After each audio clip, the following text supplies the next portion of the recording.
नमस्कार. विज्ञानयात्री जॉर्जी निकोलायविच फ्लायरोव्ह यांचे जीवनचरित्र आणि त्यांचे वैज्ञानिक योगदान या संदर्भात आपल्याशी संवाद साधण्याचा हा एक प्रयत्न आहे.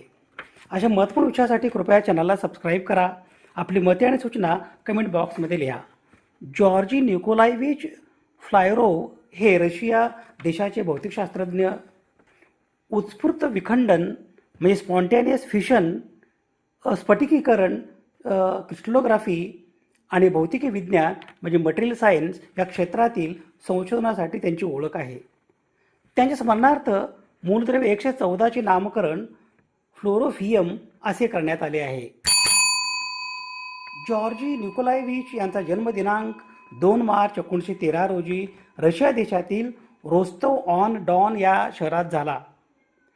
सन 1929मध्ये शालेय शिक्षण पूर्ण झाल्यानंतर जॉर्जी निकोलायविच यांना मेकॅनिक आणि त्यानंतर इलेक्ट्रिशियन या क्षेत्रात प्रशिक्षण मिळाले. त्यांनी प्रथम क्युरोव या कंपनीच्या प्रकल्पामध्ये तंत्रज्ञ या पदावर काम केले. सन 1933 ते सन 1934 या कालावधीत त्यांनी लेनिनग्राड पॉलिटेक्निक इन्स्टिट्यूट, आताचे Peter the Great Saint Petersburg polytechnic university येथे नियमित अभ्यास प्रणालीद्वारे भौतिकशास्त्रातील तज्ज्ञ पदवी शिक्षण प्राप्त केले. सन 1939मध्ये जॉर्जी निकोलायविच यांना आयोफे इन्स्टिट्यूट येथे नोकरी मिळाली. या संस्थेमध्ये युगोर वासिलेव्हिच कुर्टोचेव यांच्या मार्गदर्शनाखाली संशोधन कार्य करण्याची संधी त्यांना मिळाली. युगोर वासिलेव्हिच कुर्चटोव हे एक प्रख्यात सोव्हिएत रशियन भौतिकशास्त्रज्ञ होते. त्यांना प्रामुख्याने रशियन अणुबॉम्बचे जनक म्हणून ओळखले जाते. त्यांचा जन्मदिनांक 12 जानेवारी 1903 रोजी रशियामध्ये झाला. त्यांनी क्रिमिया स्टेट युनिव्हर्सिटी आणि पेट्रोग्राडमधील पॉलिटेक्निकल इन्स्टिट्यूटमधून आपले शिक्षण पूर्ण केले. त्यांनी सोव्हिएत युनियनच्या पहिल्या अणुबॉम्ब प्रकल्पाचे नेतृत्व केले. त्यांच्या मार्गदर्शनाखाली दिनांक 29 ऑगस्ट 1949 रोजी सोव्हिएत युनियनने आपली पहिली यशस्वी अणुचाचणी पूर्ण केली.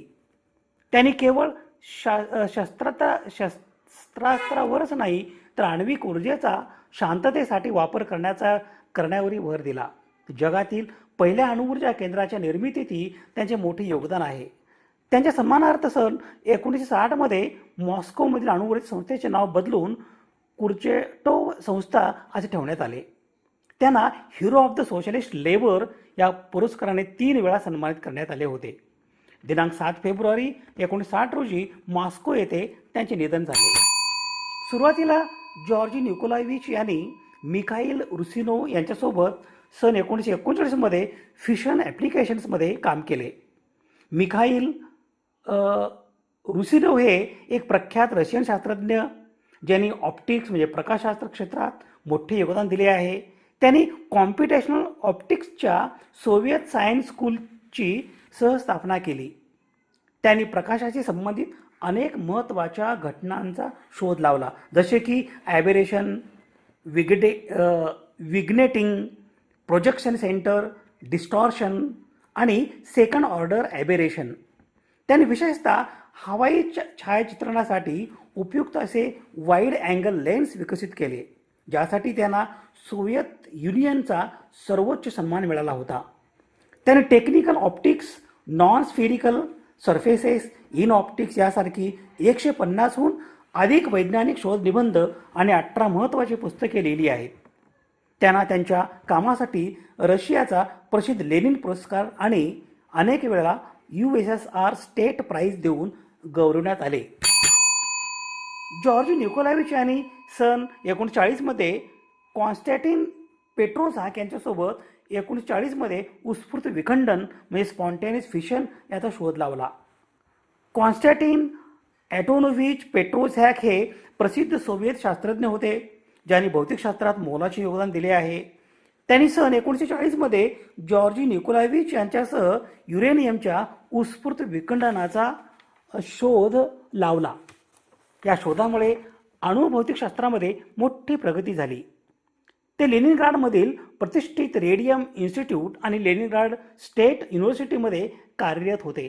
त्यांच्या वैज्ञानिक कार्यासाठी त्यांना सोव्हिएत युनियनचा सर्वोच्च लेनिन पुरस्कार आणि इतर अनेक सन्मान मिळाले होते.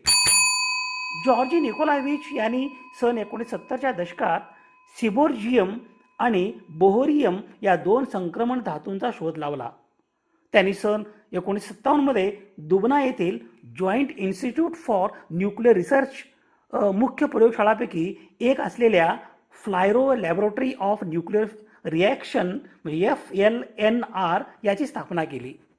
सन 1989 पर्यंत ते Flerov laboratory of nuclear reactions FLNR याचे संचालक होते. याच कालावधीत जॉर्जी निकोलायविच हे सोव्हिएत अकॅडमीच्या वैज्ञानिक परिषदेचे अध्यक्ष होते. उत्स्फूर्त विखंडन म्हणजे स्पॉन्टेनियस फिशन या क्षेत्रातील संशोधनासाठी जॉर्जी निकोलायविच फ्लायरो यांची ओळख आहे. सिबोर्जियम हा एक कृत्रिमरित्या तयार केलेला किरणोत्सर्गी रासायनिक घटक आहे. याचे नाव अमेरिकन अणुशास्त्रज्ञ ग्लेन टी सिबोर यांच्या सन्मानार्थ ठेवण्यात आले आहे. हा पहिला असा घटक होता ज्याला एका जिवंत व्यक्तीचे नाव देण्यात आले. हे मूलद्रव्य निसर्गात आढळणार नाही, तर ते प्रयोगशाळेत तयार केले जाते. हे अत्यंत अस्थिर असून त्याचे आयुष्य खूप कमी असते. आधुनिक आवर्त सारणीमध्ये हे 6व्या गटातील आणि 7व्या आवर्तनातील एक संक्रमण धातू मानले जाते. बोहोरियम हे आवर्त सारणीतील एक कृत्रिम रासायनिक मूलद्रव्य आहे. हे एक मानवनिर्मित आणि अत्यंत किरणोत्सर्गी मूलद्रव्य आहे. निसर्गात ते मुक्त स्वरूपात आढळत नाही, ते केवळ प्रयोगशाळेत तयार केले जाते. या मूलद्रव्याच्या डॅनिश भौतिकशास्त्रज्ञ नील्स बोर यांच्या सन्मानार्थ बोहोरियम हे नाव देण्यात आले आहे. याचा शोध सन 1981मध्ये जर्मनीतील society for heavy iron research येथील शास्त्रज्ञांनी आणि निकोलायविच यांनी लावला. हे गट 7 मधील संक्रमण धातू मानले जाते. याचे सर्व समस्थानिक अत्यंत अस्थिर असतात. अत्यंत अस्थिरतेमुळे सध्या याचा कोणताही औद्योगिक किंवा व्यावहारिक उपयोग नाही. याचा वापर केवळ वैज्ञानिक संशोधनासाठी केला जातो. उत्स्फूर्त विखंडन म्हणजे स्पॉन्टेनियस फिशन हा किरणोत्सर्गी क्षय याचा एक प्रकार आहे.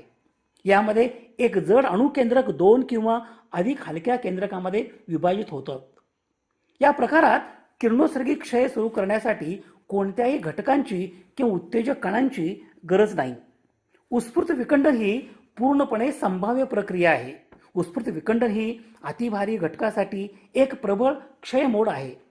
या क्रियेमध्ये अणुद्रव्यमान वाढले की विभक्त स्थिरता सामान्यतः घसरते. यामुळे हेवी एलिमेंट न्यूक्लिऑन नंबरची व्यावहारिक मर्यादा तयार होते.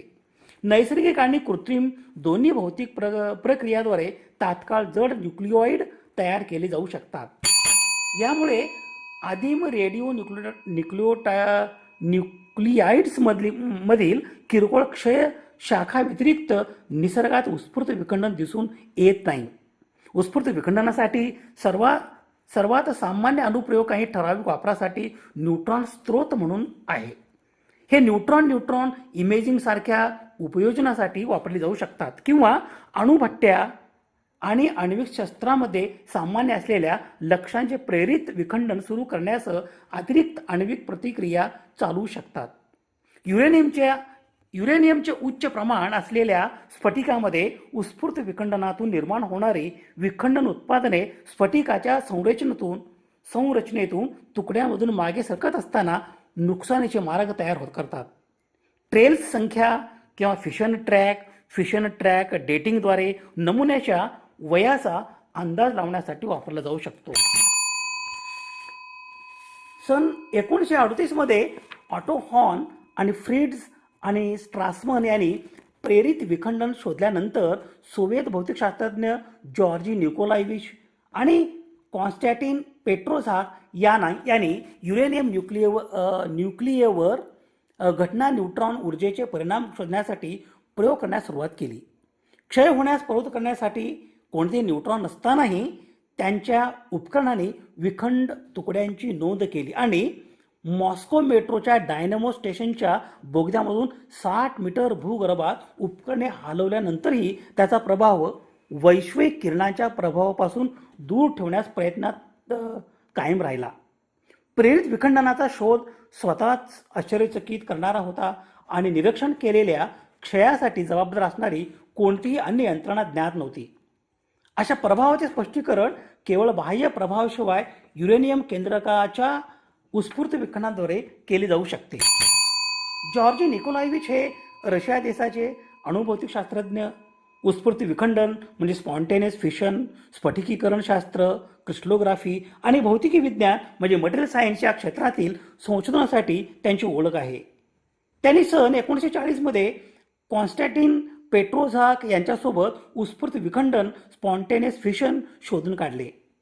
फ्लायरो यांनी सन 1942मध्ये जोसेफ स्टॅलिन यांना पत्र लिहून अमेरिकेच्या अणुसंशोधनाबाबत सावध केले होते, ज्यातून सोव्हिएत अणुबॉम्ब प्रकल्पाची सुरुवात झाली. त्यांच्या सन्मानार्थ आवर्त सारणीतील म्हणजे पिरियॉडिक टेबलमधील 114व्या मूलद्रव्याला फ्लोरोफियम FL असे नाव देण्यात आले आहे. त्यांनी डबना येथील जॉईंट इन्स्टिट्यूट फॉर न्यूक्लिअर रिसर्चमध्ये लॅबोरेटरी ऑफ न्यूक्लिअर रिॲक्शन याची स्थापना केली आणि त्याचे संचालक म्हणून काम पाहिले. दिनांक 19 नोव्हेंबर 1990 रोजी रशिया देशातील मॉस्को या शहरात विज्ञानयात्री जॉर्जी निकोलायविच यांचे निधन झाले. विज्ञानयात्री जॉर्जी निकोलायविच यांच्या स्मृतीस विनम्र अभिवादन. शोध संदर्भासाठी ही यादी आहे. समाजहिताच्या एखाद्या वैज्ञानिक विषयासंदर्भात प्रबोधन करणे, जागतिक समस्यांचे निराकरण करण्यासाठी सामाजिक इच्छा आणि संसाधने एकत्रित करणे आणि मानवतेच्या यशाचा उत्सव बळकट करणे यासाठी सुवर्ण संधी म्हणजे सामाजिक आणि वैज्ञानिक सण आणि उत्सव. अशा महत्त्वपूर्ण विषयासाठी कृपया चॅनलला सबस्क्राईब करा. आपली मते आणि सूचना कमेंट बॉक्समध्ये लिहा. विज्ञान निष्ठा ही जीवननिष्ठा. धन्यवाद.